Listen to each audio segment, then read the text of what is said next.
తిరుమల తిరుపతి దేవస్థానంలో లడ్డూ ప్రసాదం తయారీలో వివాదంపై నూజివీడు మండలం పోతిరెడ్డిపల్లి గ్రామంలో స్థానికులు ఆందోళనకు దిగారు.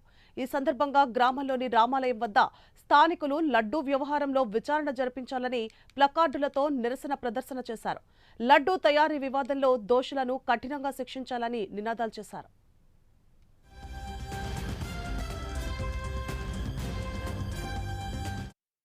ఆయన పేదవాడు కాదు. దీన్ని నాసి రకం నెయ్యి తీసుకొచ్చి దాన్ని అక్కడ కలపాల్సిన అవసరం లేదు. ఎందుకంటే ఆయనకి ఉన్న దాంట్లో క్వాలిటీ, మంచి క్వాలిటీ చేసి చేయించుకోగలిగిన సమర్థుడు ఆయన.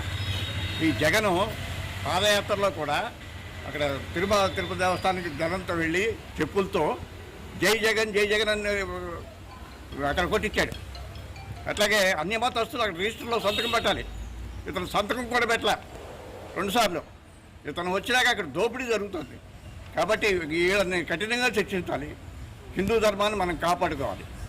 ప్రపంచవ్యాప్తంగా కలియుగ దైవంగా భావించే శ్రీ ఏడుకొండలవాడు వెంకటరమణ మన వెంకటేశ్వర స్వామి గుడి ప్రతిష్టకి భంగం కలిగిన విధంగా గత ప్రభుత్వంలో తీసుకున్న నిర్ణయాల వల్ల కానీ నాసి రకమైన నెయ్యి వాడి ప్రసాదాల్లో కల్తీ జరిగిందని నేషనల్ డైరీ డెవలప్మెంట్ కార్పొరేషన్ ఇచ్చిన సర్టిఫికేట్ ఆధారంగా మరి ఈ రోజున ఎన్నో అవకతవకలు జరిగినాయని గత పాలకవర్గం మీద వీటన్నిటి మీద కూడా విచారణ చేసి ఈ ప్రభుత్వం శిక్షించాలని, అలాగే అన్న ప్రసాదాల్లో కానీ ఉచిత భోజనాల్లో కానీ అసలు కనీసం భక్తులు వెళ్ళి భోజనం చేయలేని పరిస్థితిలో కూడా ఉన్నాయని మనం ఎన్నో ప్రసార మాధ్యాల ద్వారా భక్తుల ద్వారా విన్నాం. వీటన్నిటి మీద కూడా విచారణ చేసి మన హిందూ ధర్మాన్ని కాపాడాలని, అలాగే కొన్ని లక్షల కోట్ల రూపాయల ఆదాయం వచ్చే గుడికి నాణ్య రకమైన నెయ్యిని తక్కువ రేట్లో కొనాల్సిన అవసరం లేదు. ఎంత ఖరీదైనా మంచి నెయ్యి కొని మన నాణ్యమైన ప్రసాదాన్ని ప్రపంచంలో ఉన్న మా అన్ని మతస్థులు అందరికీ కూడా తిరుపతి ప్రసాదం అంటే అందరూ కూడా ఇష్టపడి ఎవరూ కూడా కాదనరు. ఏ మతస్థులైనా కానీ వాళ్ళ హిందూ ధర్మాన్ని లేకపోతే వెంకటేశ్వర స్వామిని మాత్రం ఎవరూ కూడా అవమాన పాలు చేయరు.